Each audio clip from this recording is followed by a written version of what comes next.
Hello mga palangga, good morning or good afternoon or good evening sa inyong lahat. So ngayon ay usong-uso ngayon yung tinatawag nating photo lab. Kay lahat na halos ay nagpapa-edit na or gumamit na ng app na yan or app ba yan. Di kasi ako doon nahilig or di ko kasi gustong subukan.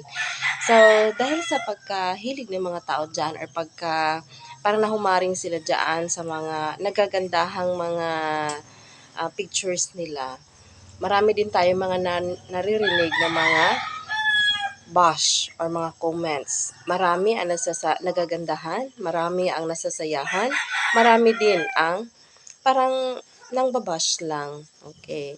So para sa akin naman, so bilang mga tao ay pantay-pantay tayo. Kung ano yung gusto ko, dapat huwag mong pakialaman. So huwag tayong pakialaman dito. Kung gusto mo mag-photo lab, okay, go ka. Huwag mo lang siyang pansinin at huwag mo siyang i-bash dahil gumamit siya ng Photolab, 'di ba? So, kung halimbawa sa tingin mo ay hindi siya maganda dahil porke gumanda ka doon tapos sa personal pangit ka or parang kakaiba yung hitsura mo dun sa personal, pero sa tingin ko naman may pagkakahawig din naman. Only that nga no, parang kuminis, parang pumuti, parang mga ganon.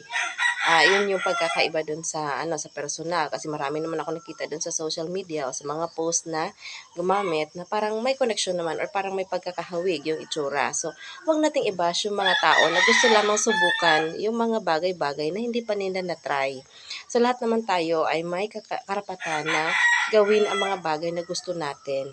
Hindi naman tayo nasa lugar na kung saan ay kailangan nating magpaalam sa ibang tao or sa mga nakakataas sa atin kung pwede ko bang gamitin or hindi ang bagay na to. So, sa akin lang po. So, wag nating i-bash, baka naman masaktan yung iba.